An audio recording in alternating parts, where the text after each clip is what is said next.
Every few months, the same headlines return like clockwork. China is preparing for war. The invasion of Taiwan is imminent. World War III in the Taiwan Strait. And every time, the same mental picture appears. Missiles, amphibious landings, and a rapid invasion across Taiwan Strait. But here's the question almost nobody seriously asks. What if that entire assumption is wrong?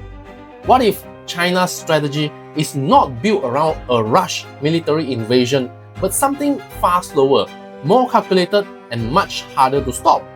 To explore this, we turn to Singaporean diplomat Kishore Mahbubani, who has repeatedly challenged Western interpretations of China's rise. Well, you know, the way the Western media describes Taiwan is absolutely wrong. And I say this because everybody thinks that China is just preparing to try and invade Taiwan militarily as quickly as possible, and then seeing whether or not the examples of Iran and Ukraine will apply to Taiwan. And here again, you know, I must emphasize that the Chinese take a very comprehensive long-term view and ask a very simple question. On whose side is time on? Is time on Taiwan's side or is time on China's side? And trust me, if the Taiwanese declare independence tomorrow, which is what will cause a war, how many countries are going to recognize Taiwan? When I was in Taiwan a few months ago, I told the Taiwanese people, you're lucky you have a Republic of China passport, which brings you to over 180, 190 countries. To change your passport to Republic of Taiwan, you'll be lucky if 5 or 6 countries recognize the Republic of Taiwan passport. So time is on China's side on Taiwan. Obviously, they're going to emphasize that the power they're accumulating is on their favor. They're going to show signals of strength, but they're not in any way dreaming of a military invasion of Taiwan anytime soon. As Professor Kishore Mahbubani points out, one of the biggest distortions in Western coverage is the assumption that Taiwan is heading toward an imminent military resolution. It assumes China wants a fast, forceful solution.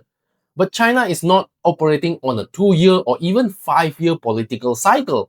It is operating on what Mahbubani calls a civilizational timeline, measured in decades, not elections. And once you shift the timeline, the entire strategic picture changes. Because the real question is no longer what happens next year. It becomes on whose side is time. And when you look at the structural data, his answer becomes clearer. In 1990, Taiwan's economy was about 45% of China's GDP. At that time, Taiwan was an advanced industrial power, while mainland China was still early in reform and opening up. Today, that has completely reversed. Taiwan's economy is now less than 5% of China's GDP.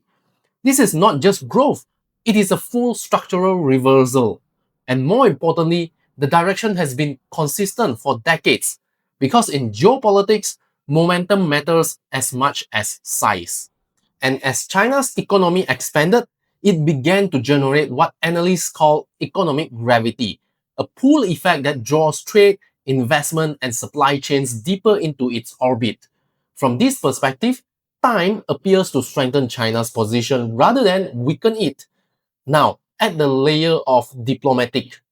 Today, Taiwanese citizens travel globally using a Republic of China passport with access to roughly 180 to 190 countries. But this access is not purely stable. It depends on diplomatic recognition and economic incentives. If Taiwan were to cross Beijing's red line and declare full independence as the Republic of Taiwan, the response would not be evenly distributed. Mahbubani estimates that only 5 or 6 countries would likely recognize it. Most would avoid formal recognition altogether, not for ideological reasons, but structural ones.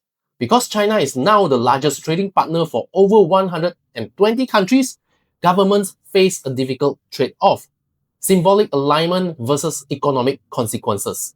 And in most cases, economic exposure wins. This is the uncomfortable reality he highlights. In international relations, ideals matter, but scale often decides the outcome. And Beijing understands this dynamic clearly, which is why long-term economic and diplomatic pressure may already be reshaping the Taiwan issue without immediate military escalation. Let me make 2 points in response, okay? The first point is this. What's the big lesson that Iran is teaching us in the Gulf? You don't need superior military weapons to seize control of a choke point, okay? You don't need the best military in the world. Iran doesn't have the best military in the world, and guess what? It's held up 20% of the world's economy. Now, in the case of Taiwan, all the Chinese have to do is to say Taiwan is off limits. Okay, isolate, blockade Taiwan. They don't have to fire a shot. Trust me, nobody's going to break a Chinese blockade on Taiwan. I mean, let's get serious about this area. If the Chinese declare that they are serious, people will take them seriously. That's my first point. And the second point, your point about selling goods to the world. You know, selling goods to the world is a two-way relationship. This is one statistic everyone should understand. China's share of global manufacturing in the year 2000 was 6%. Now it's close to 30%. By 2030, it'll be 45%. And you know what that means? Chinese products are becoming indispensable to the world. Absolutely indispensable. Now, the Chinese have created this dependence on China for a very powerful, deliberate reason to ensure that no American containment policy of China can succeed. This is where Kishore Mahbubani shifts the debate completely, because he doesn't just question invasion, he questions whether invasion is even necessary. Most people assume conflict in the Taiwan Strait would mean a full amphibious invasion, with massive troops, air dominance, and heavy casualties. But his question is simple. Why choose the most expensive and risky option if other forms of pressure exist? He points to a broader pattern in asymmetric warfare. For example, Iran does not match the United States in conventional military power, and we all know that, right? Instead, Iran uses cheap drones, mines, and localized disruption to influence choke points, affecting up to 20% of global trade flows through key maritime routes. The lesson is not conventional victory. It is leverage at pressure points. And modern geopolitics increasingly rewards this type of leverage. Now, apply that logic to Taiwan. If Beijing ever decides red lines are crossed, an invasion is not the only option. A more immediate pressure point is maritime access.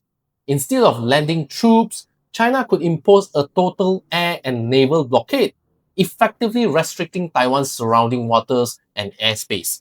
The effects would be immediate. Shipping routes would be rerouted, insurance costs would spike, supply chains would be disrupted overnight, and the vulnerability is structural. Taiwan imports roughly 97% of its energy, including LNG, coal, and oil. Under severe disruption, LNG reserves could last less than 2 weeks, and that is not a buffer, it is a countdown.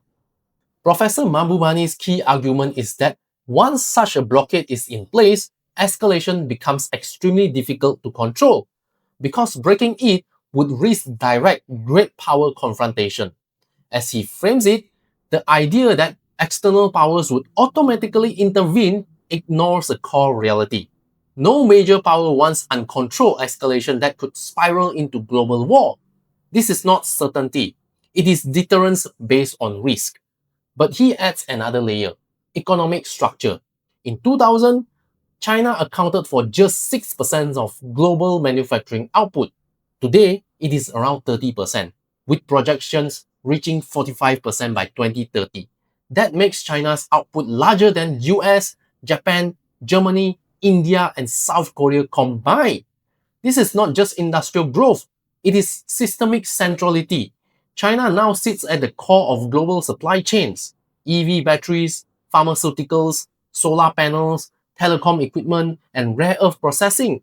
This creates structural dependence across the global economy, and that makes this isolation extremely costly. A full decoupling over Taiwan would not be contained. It would trigger supply chain shocks. inflation spikes, and global industrial disruption. Not a targeted shock, but a systemic one. That is why Mahbubani argues the cost of escalation becomes increasingly prohibitive, not because of military weakness, but because of economic interdependence. When you zoom out, his argument is that most Western commentary misreads the nature of power in East Asia. It still uses a Cold War mindset, military blocs, invasion, and rapid escalation.